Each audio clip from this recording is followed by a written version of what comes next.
Okay guys, we have 3 candidates in this hosting and I would like questions. Does anybody have any questions?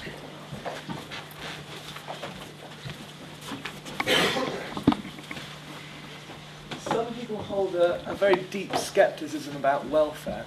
What do you think you can do to convince them of the benefit you see in it? Bacon and cake. I think welfare is kind of such a broad term that a lot of people don't really understand what's in it, or rather what's not in it. And I think any scepticism towards welfare as a service offering, if you like, so for example campaigns, can be changed by kind of restructuring them to focus on more the well-being of the individual, as opposed to also obviously keep supporting like sexual health campaigns, etc., but also making sure that they come up later on in the year so people do discover early on, especially freshers, that welfare is actually about you, the person, as opposed to making sure that you don't drink too much or have safe sex.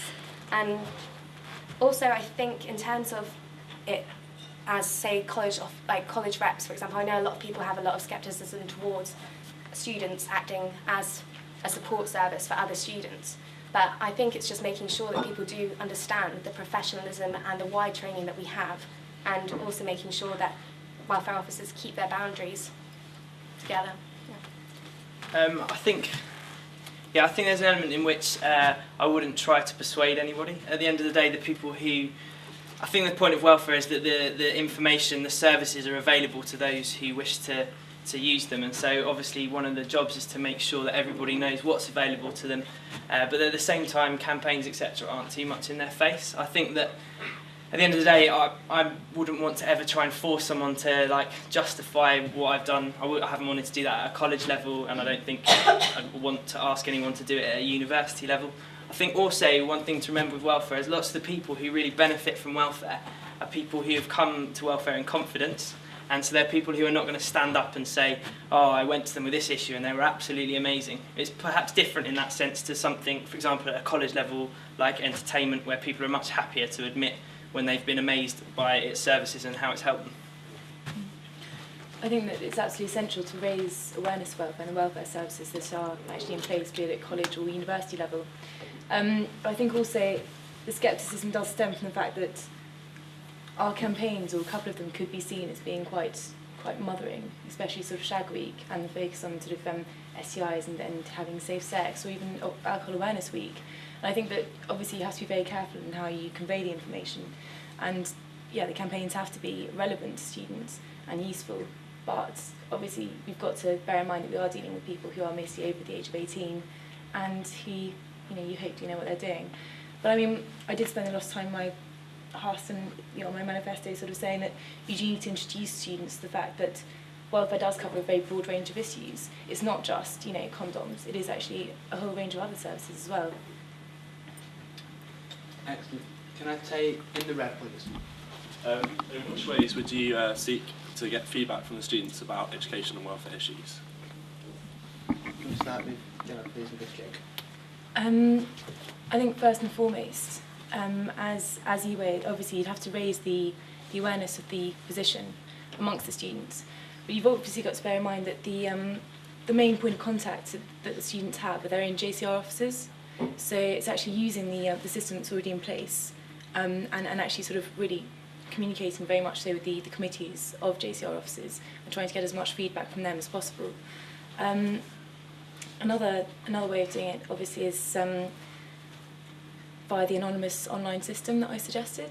I think that's really essential. I mean, raising awareness of the DSU website and raising awareness that system, making sure that people know that's in place, so that they can just come to you, anonymously, and then give you feedback on that as well. Yeah, on a personal level, I'd say that, like I've mentioned earlier on in my Hust, there's the kind of idea that I have of going to college bars where people normally are, where they spend their time, and just having well advertised points of contact that are part of their everyday lives. Secondly, like Gemma said, I have to agree, we're collegiate. I feel that like perhaps at other universities people will feel closer to their central students' union, but I think we should use the fact that we're collegiate, and points of contact should be through welfare officers and other JCR officers. I think I've kind of covered a few ideas in my HUS, such as starting up as basically raising the publicity and the awareness of the role of EWA. So that's doing things such as like a Palatinate column, Purple Radio Show, and also just basically making sure that students are aware from the start exactly what education and welfare covers, because it's such a vast array of different groups. I mean, God, we represent the library. I mean, technically ITS falls under EWA's remit. Arguably, even catering could. You know, it's really quite an endless stream of different topics. It's making sure that you guys as the students know that you can come to us regarding those matters. I also too suggested an anonymous feedback system, which I think would be good. But I don't really quite agree that the contact should go through welfare officers per se. I think it's utilising the JCR presidents and talking to them via Prescom about different working groups that are taking place. For example, the mitigating circumstances working group that's taking place at the moment. It's great to take that through to every possible level within the JCR, such as going to the presidents with it, taking it to DSU reps, and obviously keeping welfare in the loop. But it's just utilising any stream that we've got in place already and also creating new mediums to gain that back as well. There's lots and lots of hands. I'm going to go to the back now. So only one of you mentioned postgrad welfare, and I was just wondering, in what ways would you treat postgrad welfare differently? Specific campaigns, for example. Becky first. Yeah, I basically worked quite closely with my MCR exec over the last few months since they were elected, and we've just really been discussing what little support the DSU does for them in terms of welfare specifically is obviously my interest.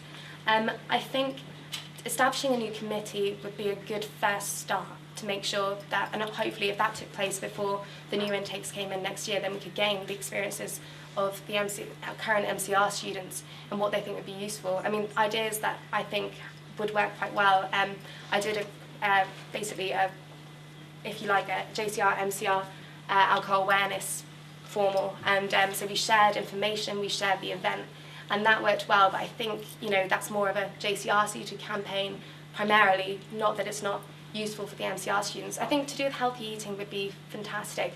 And also I think kind of exploring different academic advice, such as like plagiarism, which is obviously not really the best. I mean, that's suitable for everybody, to be honest. It's probably a bad example. But looking into what kind of would further your career on from your master's students as well. So working alongside the Careers Advisory Service and kind of setting up anything that would be of use to you. But it's really talking to you. That's what would be useful. Yeah, I really think that obviously developing the MCR welfare committee is absolutely vital, and making sure that there is a welfare point of contact in each college for the MCR. I think it has to be tailored to the MCR because they face quite different issues from JCR members. I mean, one of the first issues is really funding. They are faced with the issue of funding which most undergrads don't face because they have access to student loans much more easily than postgrad students do. So I think that definitely a campaign on that, on how to get grants either from the government or the university or loans, I think that would be absolutely vital. I mean, also another issue is that a lot of the postgrad students are international students as well, and one of the main issues they face upon arriving is that if they've received a very late offer, which the business department tends to do, is that they've not sorted out their housing at all upon arriving, and so they have nowhere to go. And if they've got families, there have been absolute horror stories of families just sleeping on the floor. So one of the things to do would be to have a sort of list of available housing, so that when they arrive, they can move in and have a very quick transition into housing, for example, and just to make sure that the housing information gets to them as quickly as possible. Yeah, I think it's a difficult question because I think the structures are quite different, and JCRs tend to be perhaps simpler and more straightforward to work with JCRs. I think at the kind of one of the problems is kind of training people once they're elected. Postgrads tend to be very busy. They tend to perhaps not be able to attend as many meetings or sit on as many committees as perhaps we might do at kind of undergrad level. I think obviously a big part of that is therefore to be really, really efficient. Like, I feel that if you're working for welfare at postgrad level and you're having to come to more meetings than perhaps you feel is necessary, you're going to soon kind of get disillusioned with it.